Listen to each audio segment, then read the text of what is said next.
بسم الله الرحمن الرحیم. شما همتون بخیر. امیدوارم که همتون خوب باشین. شاگرد عزیز، خوش آمدین به درس امروز ما. موضوع امروز ما در مورد ستون‌های اصلی برنامه‌نویسی شیکرا یا Object Oriented Programming است که در جلسه قبلی ما، در درس هفته قبلی ما از هر 4 ستون اساسی OOP یا Object Oriented Programming صحبت کردیم و همچنان در مورد وراثت یا inheritance و صورت مفصل صحبت کردیم. امروز قرار است که روی ستون‌های باقی مانده تمرکز کنیم که همین انکپسولیشن، پولیمورفیزم و ابسترکشن است و می‌خوایم بگوییم که اگر در جریان درس کدام سوال داشتین لطفاً بپرسین، چون این مفاهیم مهمی است به خاطر کدنویسی Object Oriented Programming. به همین دلیل هر سوالی که بود یا هر جایی که براتون مبهم بود لطفاً پرسان کنین. قبل از اینکه مستقیما به موضوع جدید آغاز کنیم، کوتاهاً می‌خوایم در مورد 4 ستون اساسی برنامه‌نویسی شیکرا صحبت کنیم. برنامه‌نویسی شیکرا یا Object Oriented Programming بر اساس 4 ستون اصلی ساخته شده و هر کدامش مشکل مشخص در طراحی نرم افزار ما حل میکنه. اولش وراثت یا inheritance است که در درس قبلی ما خواندیم که به ما اجازه میده که یک کلاس ویژگی‌ها و متدهای یک کلاس دیگر را به ارز ببره و از تکرار کد جلوگیری شود. فکر کنین ما یک کلاس عمومی داریم یا یک کلاس والد داریم که در داخل خود تمام ویژگی ها را، یعنی اتریبیوت ها را و تمام متد ها را در داخل خود داره و ما میخوایم که یک کلاس دیگه به این شکل بسازیم. ما فقط بعضی از موضوعات در داخلش متفاوت باشه یا اینکه هیچ چیز متفاوت نباشه، همه چیزشون یکسان باشه و در این حالت ما یک کلاس فرزند یا یک چایلد کلاس میسازیم و این چایلد کلاس در هنگام ساختنش در داخل پرانتز اسم کلاس والد یا اسم پرنت کلاس میتیم و به این شکل ما به کلاس فرزند کمک میکنیم تا از کلاس والد وراثت بگیره تمام ویژگی ها را و تمام متد ها را. دوم کلاس، موضوع دوم یا ستون دوم برای من پولیمورفیزم یاد میشه یا اینکه چند ریختی یا چند شکلی. پولیمورفیزم این امکان به ما میده که یک متد با یک نام یکسان رفتارهای متفاوت داشته باشه و در کلاس های مختلف جا داشته باشه و توسط کلاس های مختلف استفاده شود. معلومات های زیادتر شده در سلاید های بعدی میخوانیم. بعد از روز سوم هم در مورد انکپسولیشن است یا اینکه کپسول سازی. انکپسولیشن یعنی محافظت از دیتاها و کنترل نحو دسترسی به دیتاها، یعنی همین اکسس یا دسترسی که پروگرام ها خارج از کلاس ما و موضوعات یا با ویژگی ها یا با متد های داخل کلاس داره، ما اونا رو میتونیم که محدود بسازیم یا میتونیم کنترل بسازیم و همینا توسط انکپسولیشن میشه. و این هم به خاطر است که از تغییرات ناخواسته ما جلوگیری کرده بتونیم و بالای دیتاهایی که در داخل کلاس است یا بالای متدهایی که در داخل کلاس است کنترل بیشتر داشته باشیم. و چهارم هم آخرش هم ابسترکشن یا انتزاع است که تمرکز اصلی بالای پنهان کردن جزئیات پیچیده پروگرام است. یعنی ما کمک میکنه که جزئیات پیچیده پنهان شود و فقط بخشایی که خود پروگرام واقعا بهش نیاز داره فقط اونا نمایش داده شود یا نشان داده شود. چون ستون اوله که وراثت از درس قبلی خواندیم، پس درس امروز دو ستون دیگه که یکی پولیمورفیزم است و یکی هم انکپسولیشن است، اینا را به شکل بیشتر میخوانیم. اول آغازش از کپسول سازی یا یکی هم انکپسولیشن میخوام آغاز کنم. انکپسولیشن یعنی دیتاها و متد هایی که همراه با دیتا کار میکنه در داخل یک کلاس قرار بدیم و دسترسی به اونا رو ما بررسی کنیم یا کنترل کنیم. هدف این کار مخفی کردن کامل دیتا نیست، کدام چیز پنهان نمیکنیم یا حذف نمیکنیم، بلکه فقط جلوگیری از استفاده اشتباهی همین دیتا ها را میکنیم تا اینکه ویژگی هایی که در داخل کلاس است یا متد هایی که در داخل کلاس است توسط پروگرام های دیگه یا توسط فایل های دیگه که خارج از کلاس است توسط اینا به هر شکل که بخواید استفاده نشه. در مثال هایی که تا حال کار کردیم همین اینا به شکل عادی همه ویژگی ها را و همه متد ها را به شکل و با دسترسی تمام فایل ها ما می‌ساختیم و استفاده می‌کردیم، اما انکپسولیشن به ما اجازه میده تا محدودیت اینا رو یا دسترسی اینا رو به شکل کمتر بسازیم یا اینکه نظر به شرط هایی که مثلا نظر به اون بسازیم.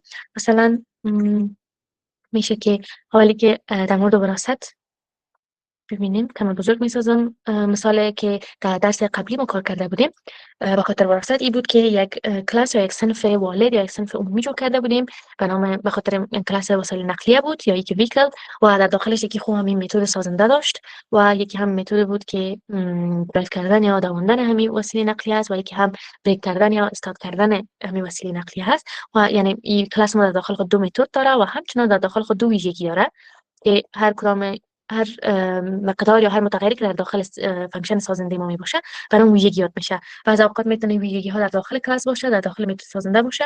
بعضی اوقات ما میتونیم ویژگی ها را به شکل جداگانه در داخل کد علاوه کنیم. اما اینجا به خاطر کلاس ویکل یا به خاطر کلاس وسایل نقلیه ما دو ویژگی داریم که ویژگی رنگش هست و یک هم ویژگی تعداد تایرهایش هست. ما به این شکل یک پرنت کلاس یا یک کلاس والد جور کردیم و بعد از اون ما میخوایم که یک کلاس دیگه داشته باشیم که کلاس متاسکل است و قسمی که میفهمیم متاسکل هم یک نوع از وسیله نقلیه است که از خود رنگ می داشته باشه، از خود ویژگی رنگ و از خود ویژگی تعداد تایرها را به این شکل که در کلاس وسایل نقلی ما بود به این شکل در این کلاس هم می باشه. یا اینکه که ما میتونیم متاسکل دوانده بتونیم و یا اینکه استاد کرده بتونیم. پس از اینکه ما وقتی که یک کلاس جدید میسازیم دوباره تمام این متد ها یا تمام ویژگی ها رو دوباره به شکل تکراری بنویسیم، ما مستقیما کلاس متاسکل جور میکنیم و بعد از اون در داخل پرانتز یا در داخل قوس وقتی که ما اسم کلاس والده یا اسم کلاس دیگر جابجا کنیم و ما کمک میکنه تا کلاس کوچک جور کنیم یا کلاس فرزندی که به نام متاسکل جور کنیم تمام خصوصیات یعنی چی متد ها باشه چی ویژگی ها باشه تمام اینا رو از داخل کلاس ویکل یا کلاس وسیله نقلیه به خود بگیره. بعض اوقات ما میتونیم بعض از متد هایی که در داخل کلاس والد بود ما اونها رو تغییر بدیم یا اینکه ما مشکل استفاده کنیم. مثلا در این مثال ما متد سازنده را تغییر دادیم و به شکلی که ما متد اصلی یا متد سازنده که در داخل کلاس والد است او استفاده کردیم و بعد از او به شکل اضافگی یا علاوه ما یک ویژگی جدید به نام نوع تیل که میگیره او هم علاوه کردیم. و در پایین یا در داخل کد ما وقتی که ما یک نمونه یا یک مثالش میسازیم ما از اسم کلاس متاسکل استفاده کردیم، رنگ دادیم، تعداد تایرهایش دادیم و همچنان نوع تیل که میگه استفاده میکنه. ببینید با وجودی که در داخل خود کلاس متاسکل کدام فانکشن به نام استفاده کردن متاسکل یا دواندن متاسکل یا که هم استاد کردن یا بریک گرفتن متاسکل باشه وجود نداره در داخل کلاس، اما ما بازم تونستیم که از این فانکشن ها از این متد ها یا از این ویژگی ها استفاده کنیم. چون کلاس متاسکل یک کلاس فرزند است که تمام ویژگی های کلاس والد یا کلاس ویکل به خود به وراثت میگیره. و اینجا که میبینین مثلا همه ویژگی هایی که یا رنگ است یا تعداد تایرهاست یا هم نوع تیل است و حتی متد هایی که ما اینجا داریم متد درایو یا متد بریک همه اینا ویژگی عمومی داره. یعنی میتونه هم در داخل کلاس متاسکل استفاده شه اینا هم در داخل کد عمومی ما به این شکل وقتی که ما از نقطه استفاده کنیم ما تونستیم هم ویژگی ها رو دسترسی پیدا کنیم و هم متد دسترسی پیدا کنیم. و به این شکل به خاطر اینا ما میتونیم که از انکپسولیشن استفاده کنیم تا اینکه این ویژگی ها را یا این متد ها را دسترسی به اینا را ما محدود بسازیم یا یکی کمتر بسازیم. در پایتون کپسول سازی یا انکپسولیشن بیشتر بر اساس قرارداد برنامه‌نویسی است که او را هم با دو رقم میتونیم یکی که توسط اندرسکور هاست. اولی که خود متغیرهای عمومی یا پابلیک وریبل هاست یا حتی پابلیک متد ها هست که تا حال ما ازشان استفاده میکردیم ما به شکل بسیار عادی اونا را میسازیم بالایشان در داخلشان مقدارها رو جابجا میکنیم و از متد ها استفاده کردن یا متد ها رو صدا کردن میکنیم. بعد از اون یک قدم دوم یا قدم بعدی وریبل ها یا اینکه متغیرهای یا حتی اشیای محافظت شده است یا protected variables است که اسمشان توسط یک اندرسکور آغاز میشه. مثلا این مثال ببینید سلف به حیث اسم نمونه‌ای که ما از کلاس ساختیم فکر کنید و بعد از نقطه قبل از اسم وریبل ما یک اندرسکور داریم و اینجا توسط خود پایتون این وریبل ها یا این متد ها توسط خود پایتون قفل نمیشه، اما با برنامه‌نویس که مثلا یا خودمون باشیم یا شخص دیگه که کد ما رو میخونه یا اجرا میکنه و اینا هشدار میده که این متغیر به خاطر استفاده کردن داخلی طراحی شده و این خارج از کلاس استفاده نکنین. در زبان‌های مثل جاوا یا سی پلاس پلاس این سطح دسترسی در مجموع به صورت سخت‌تر پیش میره یا اینکه محدودیت زیادتر داره و این محدودیت خود کامپایلر یا خود کامپیوتر کنترل میکنه. مثلا در پایتون به شکل یک هشدار است، خود پایتون به شما کدام مشکل ایجاد نمیکنه وقتی که وریبل استفاده میکنین، اما در بعضی از پروگرام‌های لسان‌های پروگرامی دیگه وقتی که این نوع وریبل ها یا این نوع متد ها استفاده کنین به شما خطا میده یا اجازه نمیده استفاده کنین. اما قصد که در پایتون یک به شکل یک پیام محترمانه به برنامه نویس است یا اینکه هم به محیط توسعه‌ای که ما ازش استفاده میکنیم. مثلا همین ویژوال استودیو کد که ما استفاده میکنیم بخاطر کد نویسی یا اینکه هم بعضی اشخاص که پایچان استفاده میکنن بعضی از محیط های مدرن اینا خودشان وقتی که ما از یک دونه اندرسکور قبل از اسم وریبل استفاده میکنیم خودشان درک میکنن که در اینجا لول یا قدم دسترسی به همین وریبل یا به همین متد به شکل محافظت شده است و در حالتی که وقتی که ما نوشته میکنیم اسمشه به ما کمک میکنه که همین اسم نبیاید. مثلا در حالت عادی ببینید در ویژوال استودیو کد ما وقتی که اسم یک نمونه استفاده می‌کنیم، بعد از اینکه ما نقطه استفاده می‌مونیم در داخل ویژوال استودیو کد و ما تمام ویژگی‌ها یا تمام متدهایی که ما می‌تونیم بهش دسترسی پیدا کنیم و استفاده کنیم به شکل لیست اینجا به ما میاره که یعنی متد بریک است یا ویژگی کالر است، بعد از متد درایو است، ویژگی نو تیل است، ویژگی تایرهایش است، همینا رو می‌تونیم استفاده کنیم. اما اگر اسم وریبل ما یا اسم متد ما در قبل از اسمش یک دونه اندرسکور داشته باشه، ویژوال استودیو کد اما به ما کمک میکنه تا اسمش در اینجا به ما نمایش داده نشه و ما زود استفاده کرده نتونیم. و بعد از اون نوع سومش هم که هست وریبل ها یا متد های خصوصی است یا که پرایوت وریبلز یا پرایوت متدز است که هم توسط دو اندرسکور ما نشان داده میتونیم و تفاوتش از وریبل ها یا متد های محافظه شده است که به خاطر وریبل های مخصوص خود پایتون به شما اجازه نمیده که به اینا دسترسی پیدا کنین یا اینا رو تغییر بدین یا که مقداری که داخلش هست رو نوشته کنین، همینا رو به شما اجازه نمیده. مثلا این در مثال کار کنیم بهتر شاید درک شود. تا یک صفحه جدید چون میکنیم به نام تست سیموم چون دو فایل دیگه اینجا داریم. به شکل فکر کنید ما یک صنف داریم که معلومات های بانکی یا معلومات های حسابات بانکی یک شخص یا اشخاص متفاوت در داخل خود انجام میده و بعضی از متدها بعضی از فانکشن ها نظر به او انجام میده. پس ما یک کلاس میسازیم به نام کلاس بانک اکانت به شکل و چون کدام وراثت نمیگیره یا مربوط به کدام کلاس دیگه نیست ما میتونیم اینجا از قوس ها استفاده نکنیم. اگر بخوایم که وراثت بیاره قوس استفاده میکنیم، بعد از اینجا اسم مو ابجکت یا مشی که ازش وراثت میگیریم رو نوشته میکنیم و به حال حاضر به این شکل کافی است. در داخل کلاس ها قسمت میفهمیم که خود ساختار کلاس است که کلمه کلاس است، بعد از اون اسمی که برش میدیم و در داخلش ویژگی ها است، متد ها است و مهمترین چیز که در داخل کلاس باید باشه متد سازنده است یا متد دندر انت که به ما کمک میکنه که یک مثال از همین یا یک نمونه از همین کلاس ما ساخته بتونیم و تمام متد هایی که در داخل کلاس است که خب همین وریبل یا مقدار سلف می داشته باشه تا اینکه بفهمه که هدف ما از کدام نمونه کلاس است. و یک هم بعضی از ویژگی های دیگه که ما میخوایم مثلا به خاطر از این مثال میشه یک ویژگی داشته باشیم که مقدار عمومی یا پیسه عمومی که در داخل یک اکانت بانکی است او رو در خود جا داشته باشه که به نام بالانس میشه یاد کنیم و بعد از اون در داخل سازنده این هم جابجا میکنیم به این شکل. خب به حال میشه به این شکل رها کنیم و از این نمونه استفاده کنیم. تا حال نظر به معلوماتی که تا حال یاد گرفتیم یا نظر به کدهایی که تا حال یاد گرفته بودیم ما میتونیم که یک نمونه از این بانک اکانت رو بسازیم. هر اسم بوده میتونم مثلا به نام یک میخوام یاد کنم، اسم کلاس یاد استفاده میکنیم و بعد از او از قوس استفاده میکنیم. اگر در داخل سازنده ما در داخل متد سازنده ما کدام پارامتر بجز از سلف قرار نداشته باشه ما میتونیم که پرانتز به شکل خالی رها کنیم و به این شکل نمونه ما ساخته میشه. ما اینجا چون از ما به خاطر ساختن یک اکانت بانکی مقدار یا پیسه که در داخلش صورت میخواد پس ما در داخل قوس جابجا کنیم. مثلا به بار اول میشه 2000 جابجا کنیم، میتونه 2000 افغانی باشه، میتونه 2000 باشه. و این شکل وقتی که بعد ما بخوایم که این معلومات رو بنویسیم از اسم نمونه استفاده میکنیم و بعد از او از ویژگی که ما میخوایم بهش دسترسی پیدا کنیم یعنی که هم متدی که ما میخوایم بهش دسترسی پیدا کنیم از استفاده میکنیم. بعد از او پروگرام اجرا میکنیم و به ما اما ویژگی که ویژگی مقدار پولی است یا بالانس است و ما نوشته کرد. تا حالا ما یاد گرفتیم. پس حالا اگر ما مثال اصلی یک اکانت بانکی فکر کنیم، یک مثالی که در دنیای اصلی وجود داره، وقتی که یک اکانت بانکی جور میشه یا که دیفاین میشه مقدار عمومی که در داخلش از توسط هر نوع عملیات تغییر نمیکنه، یا اینکه وقتی که پول علاوه میشه یا اینکه وقتی که پول ازش گرفته میشه در اون حالت بالانس یا اینکه مقدار عمومی تغییر میکنه. اما حالا پروگرام ما با ما اجازه میده که ما این بالانس در هر حالت تغییر بدیم. ما میتونیم مستقیما به یک داد بالانس نوشته کنیم و این را بعد 100 تغییر بدیم و دوباره وقتی کد اجرا میکنیم میبینیم که مقدارش تغییر شد.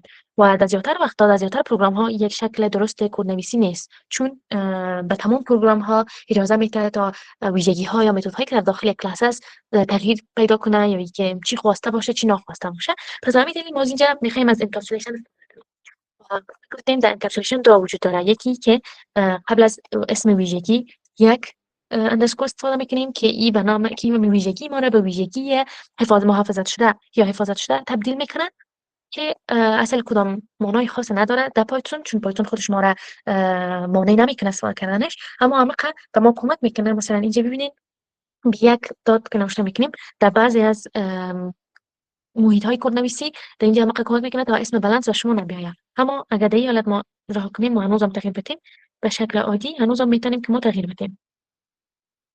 حتی شکل ایده کپی میکنم و بر روی اسکرین ما می‌نویسیم. فکر کنم کامش باشه به این شکل. تا کد اجرا کنیم می‌بینیم که هنوز هم تغییر داده تانستیم و بهش دسترسی پیدا کرده تانستیم، چون یک اندرسکور فقط یک نوت کوچک یا یک هشدار کوچک به پروگرام نویس است تا اینکه از همین ویژگی یا همین متد استفاده نکنه یا این تغییر نده. اما اگه بخوایم که خود پایتون به پروگرام اجازه نده تا این ویژگی تغییر بخوره یا این ویژگی مستقیما بهش دسترسی پیدا شه، ما دو دانه اندرسکور استفاده می‌کنیم. ببینید یک اندرسکور و دو اندرسکور. و بعد از او وقتی که ما بخوایم که مقدار داخلش تغییر بدیم، باید اینکه مقدار داخل همین متغیره بخوانیم یا اینکه نوشته کنیم یا اینکه به دست بیاریم. ببینیم که وقتی کد اجرا میکنیم حالا بکنیم که اینجا کنم مشکل شد. این کد خود به نام تست 300 میکنیم و بعد از او یک فایل جدید به نام من جون میکنیم. در من ما از داخل فایل تست 3 کلاسی که به نام اسم کلاس ما به نام بانک اکانت بود یا ما در داخل میاریم. بعد از اون یک مثالش جون میکنیم، یک نمونه از این بانک اکانت جون میکنیم و یک مقدار برش میدیم. بعد از اون ما به بالانس میخوایم دسترسی پیدا کنیم و شکل پرنت بنویسیم.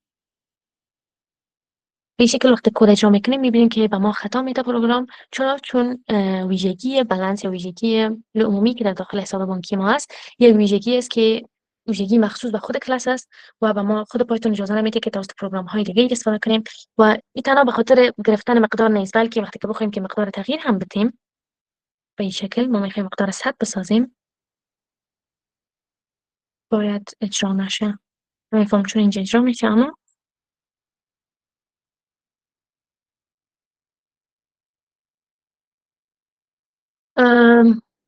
خب اینجا در آیدل یک بار میشه که اینجا تست بکنیم، کنترل بکنیم کلاس ما را به همون شکل کلاس جور بکنیم. به شکل ما کلاس داریم و به یک جای سیو میکنیم به نام تست. و بعد از اون ما از داخل جایی که قرار داریم همون راهش یک بار نوشته میکنیم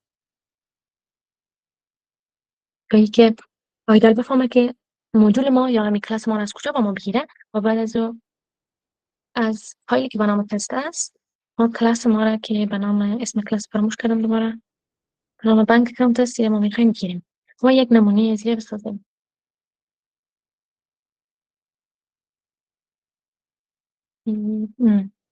2000 به این شکل از یک و بالانس داخلش هم میخوایم مقدارش تغییر بدیم.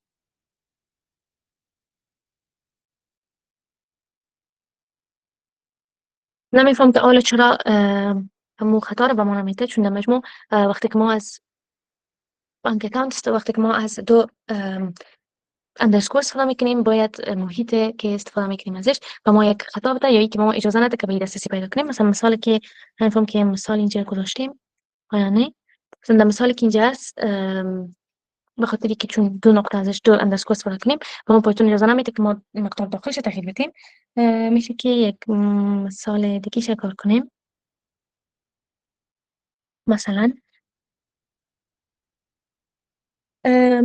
صنف داریم به نام صنف شاگردها students و در داخلش یکی خود دندان انک داریم که میتونه مثلا اسم یک شاگرد در داخل خود داشته باشه و یکی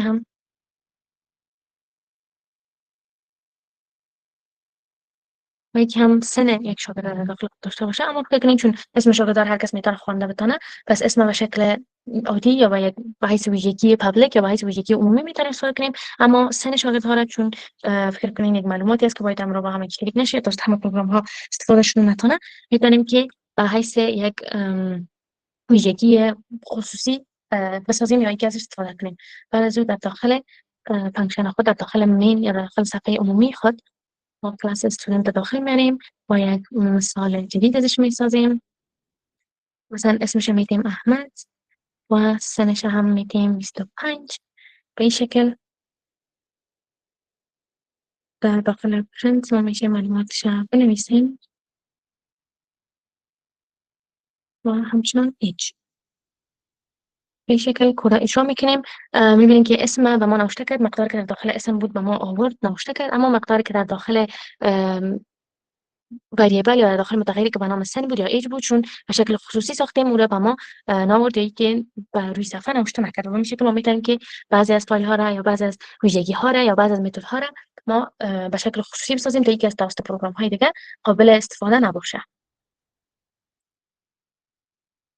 و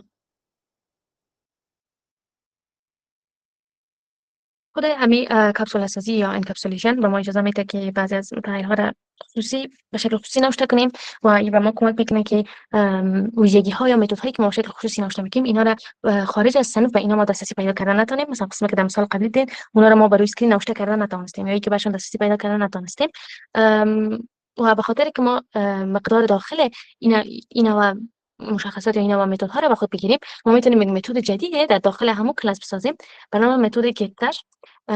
متد گتر اصل اگه بخوایم اونا کنیم یعنی get تر یعنی و متدهایی است که به خاطر گرفتن مقدارهای داخل متغیرها استفاده میشه. این متدها میتونه به خاطر متغیرهای نرمال یا متغیرهای عمومی هم استفاده شه، اما چون ما به متغیرهای عمومی مستقیما دسترسی داریم ضرورت نیست که به خاطر اینا ما یک فانکشن یا متد جدید بسازیم. اما چون ما به متدهای خصوصی دسترسی مکمل نداریم یا دسترسی مستقیم نداریم، به خاطر اینا ما بعد از فانکشن ها یا از متدهای گت استفاده میکنیم. مثالی که اینجا میبینین یک متد گتر یا متدی است که به ما مقدار داخل همون وریبل میاره و به مثل همه متدهایی که در داخل کلاس است پارامتر سلف هم داشته باشه. و این متدها چون در داخل خود کدام تغییری نمیاره یا در داخل خود کدام مقدار جدیدی نمیگیره، زیادتر وقت تنها یک پارامتر می داشته باشه که هم همین پارامتر سلف و پارامتر است که در تمام متدها می باشه. و در حالت ریترن هم ببینید که خود وریبل به شکل متغیر به ما دوباره بر نمیگردن، بلکه مقداری که در داخل وریبل بر اسم وریبل است و مربوط به همون نمونه‌ای که بالایش این فانکشن یا این متد استفاده کردیم امور مقدارش رو ما برمیگردونه. و همچنان به عین شکل اگر ما بخوایم که یک مقدار جدید به داخل این وریبل های خصوصی جابجا کنیم، ما از متدهای به نام متدهای ستر یا یکی هم متدهایی که به خاطر تنظیم کردن مقدار متغیر استفاده میشه از این استفاده کنیم. و همچنان یک خوبی از این متدها یا متدهای ستر ای است که به ما اجازه میده که مقدارهایی که ما در متغیر جابجا میکنیم اینا رو اول یک بررسی کنیم، اول کنترل بکنیم و نظر به شرط‌هایی که می‌گذاریم اجازه بدیم که درست است یا نادرست است که در داخل وریبل جابجا شود یا نشود. مثلا مثال که در پایین می‌بینید ما یک وریبل خصوصی داریم که به نام دوباره اسمش وریبل است. اینو به این شکل صورت کنم تا که بهتر درک کرده بتونید که وریبل میتونه هر نوع اسم داشته باشه. اما در فانکشن ست ما که ست وریبل یا اسم وریبل اینجا استفاده میکنیم، یکی خود به حیث پارامتر خودمون نمونه که ازش ساختیم اون رو میگیره و یکی هم مقدار جدیدی که ما میخوایم در داخل این وریبل خصوصی خود جابجا کنیم همون مقدار به شکل پارامتر میگیره. بعد از اون ما در داخل میتونیم که بعد از کنترل ها رو بکنیم یا بعضی از شرایط بگذاریم. مثلا اینجا فکر کنیم که مقداری که ما میگیریم یک عدد است و ما نمیخوایم که اعداد منفی رو در داخل وریبل جابجا کنیم، پس اول کنترل میکنیم که آیا وریبل بزرگتر از صفر است، یعنی که یک عدد منفی نیست. اگر عدد منفی نباشه در داخل همین وریبل که خصوصی از جابجا میکنیم و اگر از صفر کوچکتر باشه پس یک خطا به ما میده یا یک مشکل به ما نوشته میکنه. مثلا در مثالی که امروز کار میکردیم، مثال شاگرد، در داخل کلاس ما یکی خود متد سازنده داریم، یکی هم متد ما میسازیم، متدی به نام گتر است یا متدی که ما بتونیم درستش معلومات ایج بگیریم و به شکل عادی پارامتر سلف میگیره و با ما چی برمیگردونه؟ به ما مقدار همین متغیری که در داخل متغیری که به نام ایج است ایره برمیگردن و همچنان مربوط به همون نمونه یا همون انستنس. یا وقتی که ما سیو میکنیم دوباره به فایل اصلی خود برمیگردیم و دیدیم که سطر ششم ما یا که پرنت نمونه استیک و ایج بود ای به ما خطا داد و کار نکرد. پس این بار ما کوشش میکنیم که از همین نمونه استیک یا شاگرد اول یا استودنت اول ما مقدار سنه یا مقدار وریبل ایج توسط متد که ما ساختیم توسط از بگیریم. هو هم متد بود به نام get age. این شکل وقتی که متد را صدا میکنیم و پرینت میکنیم این بار میبینیم که هم به ما اسم نوشته کرد و هم به ما سنه که بود نوشته کرد. چون قبلا ما به این سن دسترسی نداشتیم، این بار ما از متد که داخل خود کلاس است از استفاده کردیم تا مقداری که در داخل ایج است از این به دست بریم میگیم خود بگیریم. یعنی که یک مثال دیگه هم میشه بکنیم که یک کلاس جدید بسازیم. مثلا یک کلاس داشته باشیم که تمام دستگاه‌های هوشمند معلومات در خود داشته باشه یا اسمارت دیوایس که میگیم که اسمارت دیوایس میتونه تلفن‌هایی باشه که ما روزانه استفاده میکنیم یا بعضی از چراغ‌ها باشه یا بعضی از کامپیوترها، هر چیز بوده میتونه. پس ما حالا به شکل عمومی یا یکی حتی به شکل یک پرنت کلاس یا یک کلاس والد و یک کلاس به نام سمارت دیوایس جور میکنیم، یا یک کلاسی که دستگاه ها یا دیوایس های هوشمند در داخل خود داره و دوباره از فانکشن دندرنت یک متد دندرنت یا متد سازنده جور میکنیم. میتونه که همین دستگاه های هوشمند ما یکی یک اسم داشته باشه و یکی هم میتونه که مقدار چارجش رو ما نوشته کنیم. مثلا موبایل ما بعضی اوقات 80% چارج داره، بعضی اوقات 50% چارج داره، یا هر چیز دیگه باشه، بعضی از چراغ‌های باشه، بعضی از کامپیوترها باشه، همشون یک پاور لول یا یک باتری لول از خود داشته باشه. میتونیم از اینا آغاز کنیم. اول اسمش در داخل همین نمونه جابجا میکنیم و بعد از اون هم یک ویژگی جدید به نام پاور لول رو میکنیم و در داخلش هم در آغاز میشه که به حیث مثال عدد 50 رو جابجا کنیم و به این شکل اسمش رو میگیریم که در داخل پروگرام جدید ما میرم استفاده کرده بتونیم. ما میخوایم که یک مثال بسازیم به نام دیوایس اول یا یک دستگاه اول، یعنی دستگاه هر نوع دستگاه بوده میتونه. اسم کلاس استفاده میکنیم و یک اسم میگیم که یک تلفن یا یک فون یا یک گوشی از موضوعش میخوایم استفاده کنیم. بعد از اون ما معلوماتی که در داخلش هست اینا رو می‌نویسیم بر اسکرین. یکی خب اسم داشتیم و یکی هم چارجی که داره یا یکی پاور لول که داره، اینا رو بر اسکرین نوشته می‌کنیم. اینجا متوجه باشین که اسم یا ویژگی که به نام اسم است یک ویژگی گلوبال یا ویژگی پابلیک است. تا اینجا میشه نوشته کنیم که پابلیک اتریبیوت یا ویژگی پابلیک، اما وریبل یا متغیری که به نام پاور لول است این یک ویژگی خصوصی است که فقط مربوط خود همین کلاس می باشه. و این شکل کد که اجرا میکنیم اسم گوشی یا اسم می دستگاه هوشمند به ما نوشته میکنه، اما چارجش یا پاور لولش به ما نوشته نمیکنه. پس به خاطر از این ما یک فانکشن وجود داریم که در داخل خود کلاس همین پاور لول یا همین چارج که دستگاه هوشمند ما داره ایده به ما برگردونه و ما ایده خوانده بتونیم و یکی دیده بتونیم که هم از فانکشن گتر استفاده میکنیم. حتی میشه اینجا یک کلمه نوشته کنیم به نام getter method که به اینجا همین متد جابجا میشه که به ما کمک میکنه مقداری که در داخل وریبل است که به دست بیاریم. به نام get power level نوشته میکنیم. اسم فانکشن هر چیز بوده میتونه، اما در مجموع به خاطر اینکه کار آسان شه، هم به خاطر کد نویس، هم به خاطر اشخاصی که بعد از اون کد میخونه یا اجرا میکنه، وقتی که یک متد getter ما میسازیم همیشه آغازش همراه با کلمه get میکنیم و اگر متد setter میسازیم ما همیشه آغازش همراه با حرف یا کلمه set میکنیم.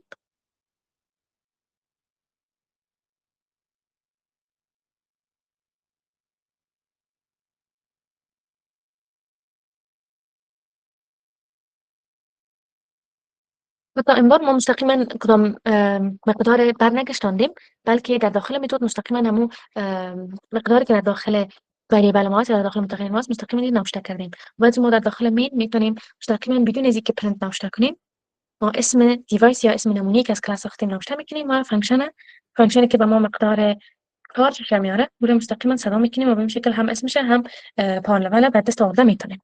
و بعد از اون ما یک فانکشن دیگه جور می‌کنیم، یک متد دیگه جور می‌کنیم که به نام set متد یاد میشه، یا متدی که به ما کمک میکنه که در داخل همین ویژگی خصوصی یا ویژگی که در دسترسیش و در پروگرام ها قید است یا بسته است، ما بتونیم مقدار جدید علاوه کنیم و مقدار جدید بگذاریم جابجا کنیم.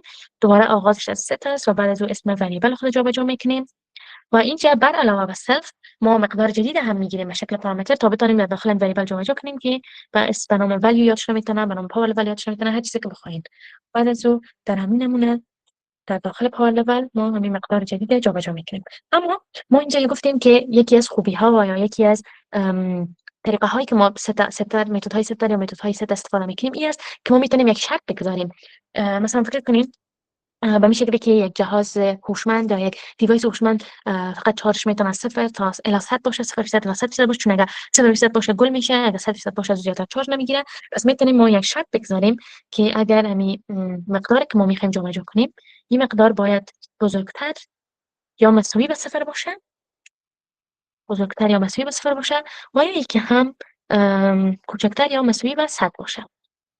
یعنی که به اون شکلی که در دنیای واقعی جهازهای هوشمند فقط میتونه از 0 الی 100 چارج داشته باشه، ما میتونیم در پروگرام خود در کد خود هم همون منطقه جابجا کنیم و ازش استفاده کنیم. و اگر این شرط گذاشتیم برقرار نشه، پس ما میتونیم نوشته کنیم که یک مقدار غلط به ما داده. همین شکل رها میکنیم و در داخل کد هستیم. ما وقتی که ما بخوایم استفاده کنیم، در بار اول ما مقداری که در داخلش هست گرفتیم و بر روی اسکرین نوشته کردیم. بعد از اون می‌خوایم که همین مقداری که در داخلش هست تغییر بدیم. پس اسم دیوایس یا همین نمونه‌ای که از کلاس ساختیم در اول استفاده می‌کنیم و بعد از اون فانکشنی که به نام set power level است از این استفاده می‌کنیم و یک مقدار جدید برش میدیم که این مقدار جدید میتونه انبار 95% باشه و دوباره تغییرش وقتی که می‌بینیم نوشته می‌کنیم بر روی اسکرین. می‌بینیم که انبار اسمش رو ما به شکل عادی نوشته کرد. بعد از اون مقدارش که توسط فانکشن ما خواستیم به ما نوشته کرد و مقدارش وقتی که ما تغییر دادیم توسط فانکشن تغییر دادیم به شکل 95 تغییر داد و به ما نوشته کرد بدون از اینکه کدام مشکل ایجاد کنه یا کدام خطا به ما بده. مثلا اگه ما به این طریق نکنیم، به شکل عادی بخوایم که بهش دسترسی پیدا کنیم به نام پاور لول بود به این شکل، می‌بینیم که کد مستقیما در خط ششم به ما خطا میده. میشه که با یک مقدار دیگه کوشش کنیم. مثلا گفتیم که یا یک 100 بوده میتونه یا یک 100 کوچکتر بوده میتونه. پس ما کوشش میکنیم که انبار عدد یک جابجا کنیم در داخلش. میبینیم که به ما جواب آمد یا که نظر به کنترل کردیم گفت که همین مقداری که شما دادین جابجا شده نمیتونه و بعد از اون هم وقتی که دوباره مقدار خاصی نوشته کردیم میبینیم که تغییر نکرد و به ما مقدار اول و مقدار آغازش که 50% بود به اون شکل دوباره به ما برگشتن یا به ما آورد. ام، و حالا برمیگردیم به روش پایتونی انکپسولیشن یا کپسوله سازی. در پایتون نوشته کردن متدهای عادی به شکل get variable یا set variable به شکل که در مثال‌های حال کار کردیم یک کم سنگین و غیر طبیعی به نظر می‌آید و به همین دلیل پایتون از یک مفهوم به نام پراپرتی یا از یک کلمه به نام پراپرتی استفاده میکنه. خود پراپرتی یک ویژگی هوشمند است که به ما کمک میکنه که متدهایی که ساختیم این متدها به حیث یک متغیر رفتار کنه. اما یعنی در پشت سر متد است، به شکل متد میمونن و به ما اجازه میدن که به واریبل هایی که ما خصوصی از اونها دسترسی پیدا کنیم. اما وقتی که شخصی که از اینا استفاده میکنه اینا رو به شکل متغیر صدا کنه یا بخواد تغییر بده، اجازه میده که همین تغییرات بالایش انجام بده یا اینکه مقدار که داخلش چیزی به دست بیاره. مثلا فکر کنیم که یک کلاس ما ساختیم و دو یک فایل دیگه ما و همین نمونه های از این کلاس در داخل فایل های دیگه استفاده میکنیم. مثلا در این مثال ما اینجا کلاس ما در داخل فایل تست است، اما نمونه هایش ما در داخل مین استفاده میکنیم. حتی امکان داره که چندین فایل دیگه همینجا باز باشه و در داخل همه اینا ما نمونه های مختلف از همین اسمارت دیوایس استفاده کنیم. و مثلا ما بعد از یک کلاس ساختیم و بعد یک نمونه های استفاده کنیم، ما تصمیم گرفتیم که یکی از این ویژگی ها را، مثلا ویژگی اسم را هم به ویژگی خصوصی تبدیل کنیم و اگر ما مستقیما اینجا ویژگی اسم را به ویژگی خصوصی تبدیل کنیم به این شکل، در داخل کدهای دیگه یا در داخل فایل های دیگه وقتی که ما به شکل عادی می‌خواستیم که به واریبل اسم دسترسی پیدا کنیم یا اسم تغییر بدیم، می‌بینیم که این بار وقتی که اجرا می‌کنیم حال خطا می‌گیریم. و همینجا هست که اگر یادتان باشه در درس قبل یاد کردیم که خود Object Oriented Programming به ما این اجازه میده که وقتی که یک خطا رو می‌خوایم حل بکنیم، عوض از اینکه در تمام فایل ها دانه دانه جدا جدا این خطاها رو حل کنیم، ما میتونیم مستقیما در فایل اصلی یا در داخل کلاس اصلی این خطا را حل بسازیم و به این شکل در داخل تمام فایل های دیگه که از این کلاس استفاده میشه، نمونه های کلاس استفاده میشه، در تمام اونها خطاها حل میشه. و این چه رقم میتونیم با استفاده از همین کلمه پراپرتی میتونیم استفاده کنیم تا متد هایی که در داخل کلاس ما جدید انجام میکنیم ایده به شکل یک متغیر فکر کنه نظام پروگرام تا اینکه در پروگرام های دیگه که ما از این مثال استفاده میکنیم کدام خطایی رخ دادن نشه. در مثال شکار میکنیم. اول میخوایم که اسلاید براتون نشون بدم. مثلا اینجا میبینیم که یکی خب get داشتیم getتر و یکی setter داشتیم. اینجا مستقیما ما از کلمه add property استفاده میکنیم و متد خود حتی به اسم get هم استفاده میکنیم، بلکه مستقیما اسم واریبل برش میدیم و این به ما کمک میکنه که به شکل مستقیم مقداری که در داخل واریبل ما هست رو به دست بیاریم. و یکی اگه ما میخوایم که در داخل واریبل ما یک مقدار جدید جابجا کنیم که قبلا از متد setter یا set بعد از اسم واریبل استفاده میکنیم، این بار میتونیم که در آغاز add نوشته کنیم، اسم واریبل دات set نوشته کنیم، بعد از فانکشن یا متد به شکل عادی و اسم همون واریبل اینجا جابجا کنیم یا بسازیم. مثلا اینجا دیدیم که چون ما ویژگی اسم هم به یک ویژگی خصوصی تبدیل کردیم، در داخل مین ما نتونستیم که توسط یک نقطه و توسط اسمش استفاده کنیم.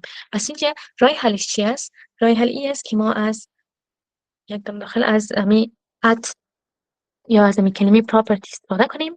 ببینیم که خود پایتون خودش به ما مستقیما درک کرده تانست که هدف ما چیست و بعد از اسم واریبل مستقیما بدون از اینکه از کلمه get یا set استفاده کنیم نوشته کنیم.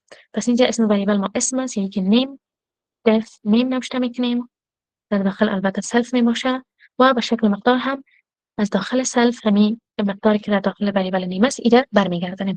ببینیم که از ما وریبل ما یا متغیر ما هنوز هم وریبل خصوصی است، هنوز هم یعنی اجازه نداره پروگرام هایی که خارج از این کلاس از استفاده کنه. اما چون ما اینجا یک متد ساختیم، متد اصلی یک متد گتر است، اما چون ما از کلید پراپرتی استفاده کردیم، حال پایتون همین متد به شکل یک وریبل فکر میکنه و به ما اجازه میده که ما مستقیما همین وریبل نیم صدا بکنیم. دوباره کد اجرا میکنیم، میبینیم که این بار بدون کدام خطا، با وجودی که اینجا از اسم get یا set استفاده نکردیم به خاطر وریبل نیم، فقط وریبل نیم خودش استفاده کردیم، اما هنوز هم تونستیم به معلوماتی که یا به مقدار که داخلش است به دسترسی پیدا کنیم. و به این شکل وقتی که بخوایم تغییر هم بدیم، از اد استفاده میکنیم، اسم وریبل میکنیم، بعد از او از کلمه setter استفاده میکنیم تا اینکه خود پایتون فهمه که اینجا یا این متد ما متدی است که به خاطر تغییر دادن مقدار یا به خاطر جابجا کردن مقدار استفاده میشه. بعد از او def میدیم، دوباره اسم میدیم، داخل سلف می باشه و یکی هم یک مقدار می باشه. مقدار جدید فکر کنیم و اینه دوباره جابجا میکنیم. این شکل میتونیم که دوباره اینجا بعضی از شرط ها بگذاریم، مثلا همین ولیو یا مقدار جدیدی که میآید باید خالی نباشه به این شکل، چون اگر اسم خالی باشه به این معنی که یک شیء غلط است، یک وریبل یک مقدار غلط است. حتی میشه else جابجا نکنیم به این شکل.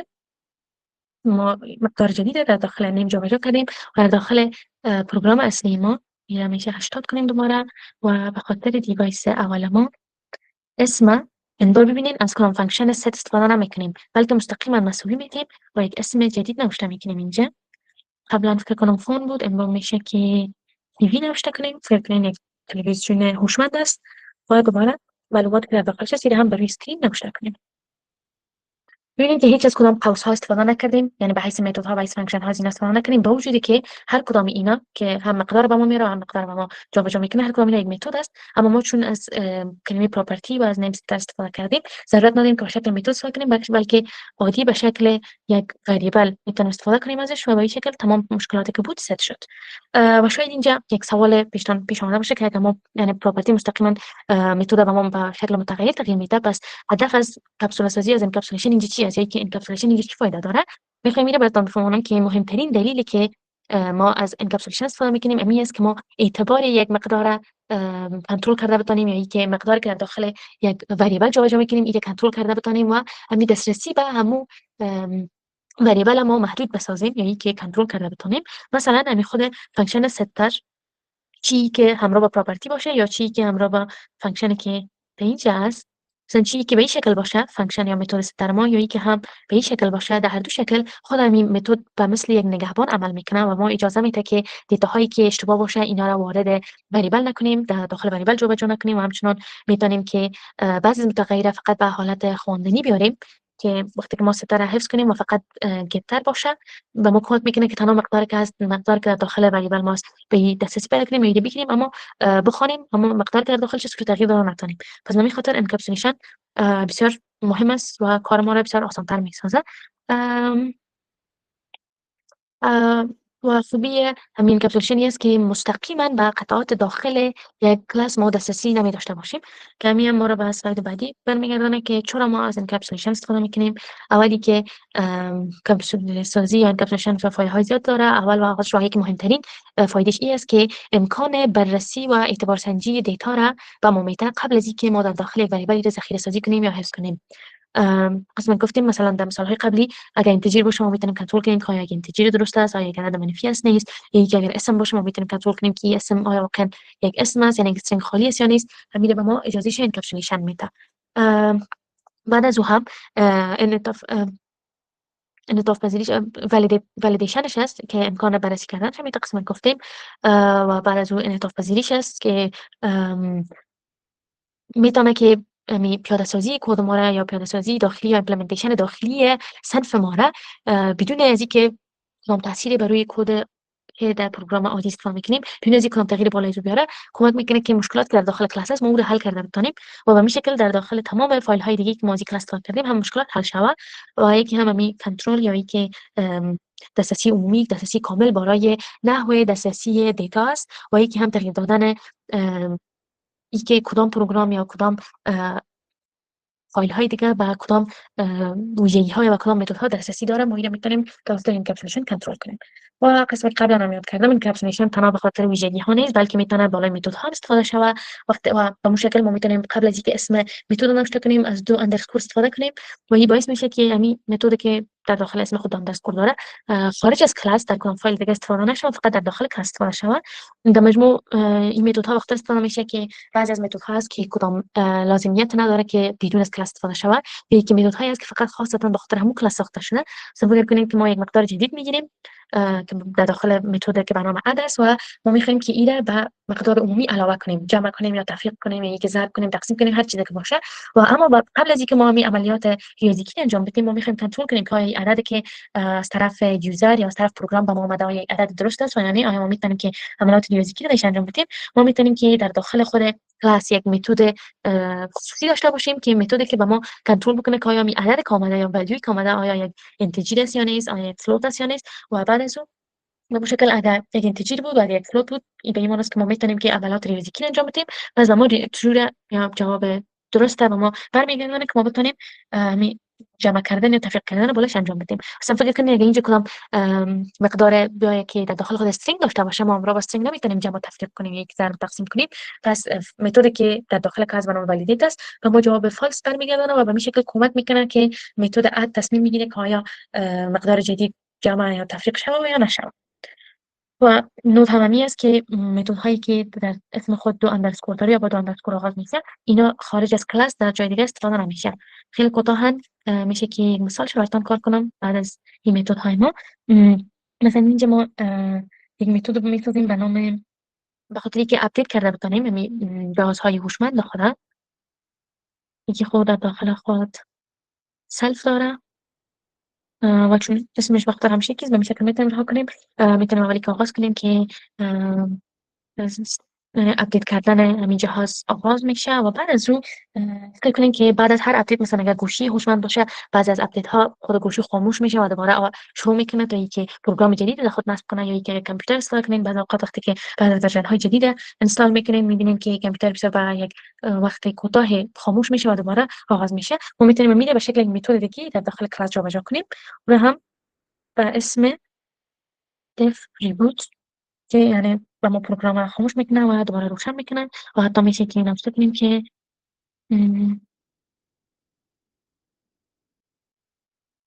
این شکل که حال پروگرام شما ختم میشه یا گل میشه.